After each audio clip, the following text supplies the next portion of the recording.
கோவையில் குழியில் சிக்கிய கல்லூரி பேருந்து. பாதாள சாக்கடை சரிவர மூடப்படாததால் ஏற்பட்ட விபத்து.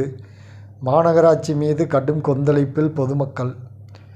கோவை சிங்காநல்லூர் அருகே சரிவர மூடப்படாமல் இருந்த பாதாள சாக்கடை திட்டக்குழியில் கல்லூரி மாணவர்களை ஏற்றி வந்த தனியார் கல்வி நிறுவன பேருந்து ஒன்று சிக்கி விபத்துக்குள்ளான சம்பவம் அப்பகுதியில் பெரும் பரபரப்பை ஏற்படுத்தியது. கோவை நீலாம்பூர் பகுதியில் உள்ள பிரபல தனியார் கல்லூரியைச் சேர்ந்த பேருந்து ஒன்று இன்று மாலை மாணவர்களை ஏற்றிக்கொண்டு சிங்காநல்லூர் உப்பிலிபாளையம் ஜிவி ரெசிடென்சி பகுதி வழியாக சென்று கொண்டிருந்தது.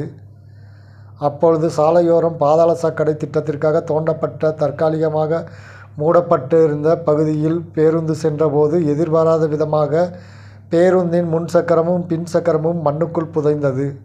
உடனடியாக பேருந்தில் இருந்த மாணவர்கள் அனைவரும் பத்திரமாக கீழே இறக்கப்பட்டனர்.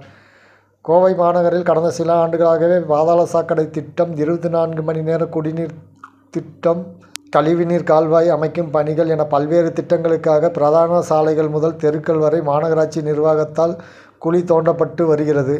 ஆனால் பணிகள் முடிந்த பின்னரும் அந்த குழிகள் சரிவர மூடாமல், தார் சாலை முறையாக அமைக்காமல் அதிகாரிகள் அலட்சியம் காட்டி வருவதால் பொதுமக்கள் நீண்ட நாட்களும் குற்றம் சாட்டி வருகின்றனர்.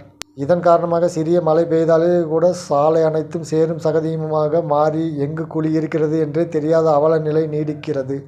இன்று மாலை இதே போன்ற ஒரு அலட்சியத்தால் மாணவர்களை ஏற்றி வந்த பேருந்து விபத்தில் சிக்கியிருந்தது அப்பகுதி மக்களிடையே ஆத்திரத்தை ஏற்படுத்தி உள்ளது குறிப்பிடத்தக்கது.